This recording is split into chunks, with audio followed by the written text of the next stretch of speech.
يا الله، السلام عليكم متابعينا غرفة نوم. باوعنا الجمال والترتيب والنزاكة. شربايتها تجي مترين بمترين، تاخذ الشرباية كامل تفصل غرفة ما مصبوغة، صبغها بلاد الأصل. شوفوا نظافة الدوشمة، تجي جلد فتشي كلش حلو. ميز مرايتها واحد على واحد، باوع الترتيب مالته، النقشة الموحدة فتشي.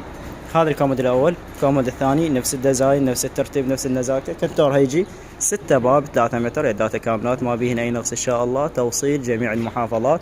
إنارة كهربائية تجي هنا بالتاج كاملة ما بيها أي نقص. زاوية إضافية تجي وياها، من هنا رفوف تصفيط، الجهة الثانية تجي جام ومراية. وشوفونا دواخل الكنتور.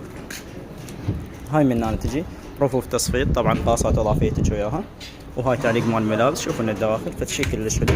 الغرفة ما مصبوغة، صبغها بلادي الأصلي. وهاي من هنا تجي تعليق مال الملابس، والأطراف رفوف تصفيط وقاصة إضافية. حياكم الله وأهلا وسهلا.